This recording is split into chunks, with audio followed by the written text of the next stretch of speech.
Before we get started, this episode discusses the disappearance and presumed death of 4-year-old Oakley Carlson. Because of Oakley's young age, this story is told with deep respect, zero graphic details, and full protection of her memory. The names of the adults involved, including Jordan Bowers, Andrew Carlson, and Oakley's former foster parents, Jamie Joe and Eric Hiles, are included for accountability purposes only. This episode does not speculate, accuse, or assign guilt beyond verified public information. Oakley deserves dignity, she deserves truth, and she deserves to be remembered.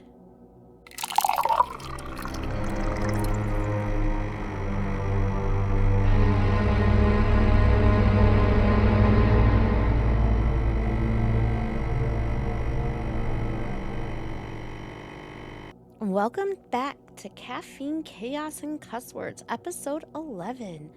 And on today's episode, we are asking a very important question. Where the hell is Oakley Carlson? There are some stories you walk into already angry, not because of the twist, not because of the mystery, but because the victim is a child, a tiny human who should have been protected by every adult in her orbit and every system designed to keep her safe. And then you learn the name Oakley Carlson, and suddenly your chest gets tight.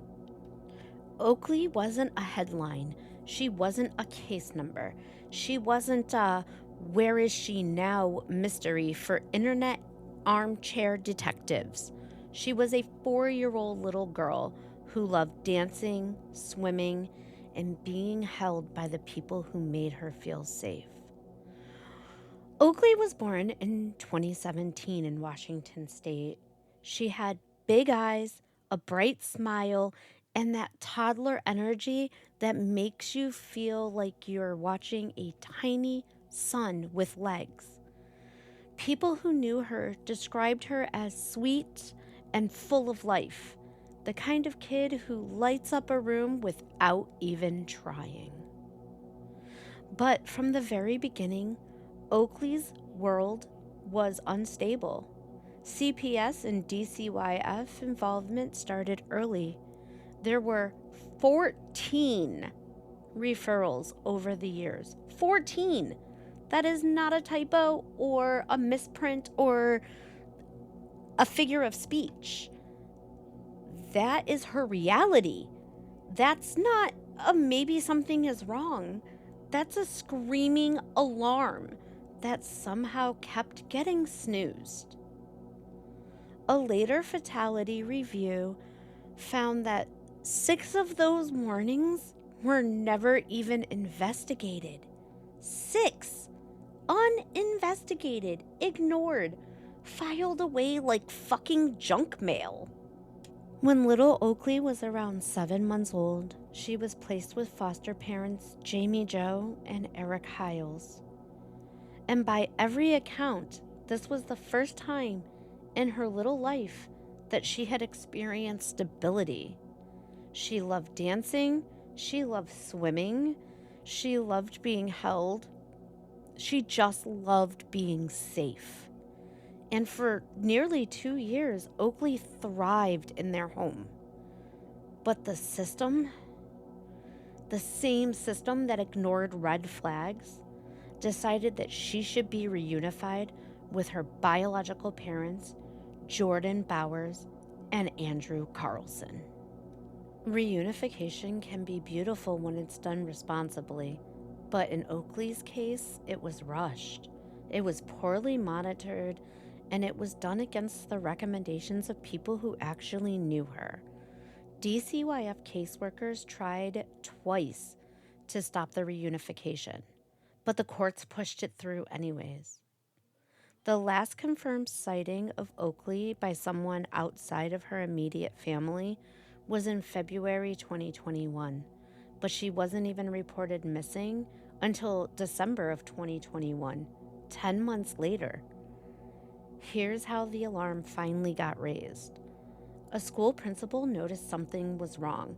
Oakley's older sister made disturbing statements, including, "Oakley is no more, and there is no more Oakley." The principal contacted authorities. When deputies arrived, Oakley wasn't there. Her parents gave inconsistent explanations. None of them made sense. There was no evidence Oakley had even been alive since February of 2021. No medical visits, no school records, no photos, no digital footprint. It was as if she had vanished, and no one in her home had bothered to tell anyone. Instead of charges related to Oakley's disappearance, Bowers and Carlson were charged with unrelated crimes: child endangerment for Oakley's siblings, identity theft, drug-related violations, but no charges directly tied to Oakley's disappearance. Not because investigators didn't care, but because the evidence just wasn't there yet. Now let's talk for a minute about the system. The fatality review laid out the failures in brutal detail. 14 referrals, 6 uninvestigated warnings, a caseworker who viewed Oakley through a sliding glass door, a reunification pushed through despite objections. This wasn't one failure. This was a cascade of failures. A domino line of missed opportunities and ignored warnings. In July of 2025, Oakley was declared legally dead. Not because her remains were found, not because there was a confession, but because the evidence overwhelmingly showed she could not still be alive. The fatality review that followed was scathing, pointing to system breakdowns at every level. When Oakley's story finally hit the public, people didn't just keep scrolling. They stopped. Something in them caught that instinct that says this isn't right. And once they stopped, they cared. They asked questions. They pushed for answers. Answers that just weren't coming fast enough. Communities started moving in ways officials never did. Vigils glowing in the cold, fundraisers popping up overnight, neighbors and strangers rallying around a little girl most of them had never met. "Where is Oakley?" stopped being a question and became a demand, a collective voice calling out a system that should have protected her and didn't. Oakley's case didn't just reveal one mistake. It exposed a pattern that had been hiding in plain sight. Warnings were missed again and again, each one slipping through the cracks of a system stretched too thin. Caseworkers were overloaded, communication broken down at every level, and the people who were supposed to protect her weren't even speaking the same language. Courts pushed forward with decisions that ignored the very professionals raising red flags, and the reunification process moved with a speed that valued closure over safety. In the aftermath, her story became more than a tragedy. It became a catalyst, a push for stronger oversight, for mandatory follow-ups, for better training, for transparency, for a system that finally puts the child first.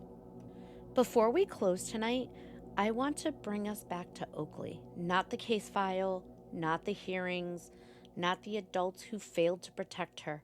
I mean Oakley, the little girl who loved to dance, who loved the water, who loved being held close, the child who should have had birthdays and school days and holidays and all the tiny, ordinary moments that make a childhood feel whole. Oakley was loved. She was wanted, cherished, and even though the system failed her, we don't have to. We can remember her. We can say her name. we can demand better for the next child who needs someone to fight for them. Because Oakley Carlson deserved a future, a long one, a joyful one. And while we can't give her the life she should have lived, we can honor her by fighting for every child who still has a chance at theirs. Thank you for being here tonight, for spending this time remembering Oakley with me and refusing to let her story fade into silence. Because at the end of the day, if we're not part of the solution, we're part of the problem. And Oakley deserved a world full of people choosing to be the solution. And that's why after today, this podcast will start showcasing missing persons on our social media platforms, because I choose to be part of the solution. I mean, unless you're part of the problem, then I choose to be your entire problem. So until next time, stay caffeinated, stay curious, stay chaotic, and stay far, far away from any system so broken it thinks paperwork matters more than a child's life. This episode has been sponsored by Dubby Energy, fueling my chaos one cup at a time. Visit dubby.gg and use my promo code CaffeineCrew for 10% off of your order. This episode was written, narrated, and produced by yours truly. And don't forget to visit our social media pages for case material extras. You can always find all of our show links at Linktree/Chaos Crew Pod. That's linktr.ee/Chaos Crew Pod. Until next time, this has been a Busy House production.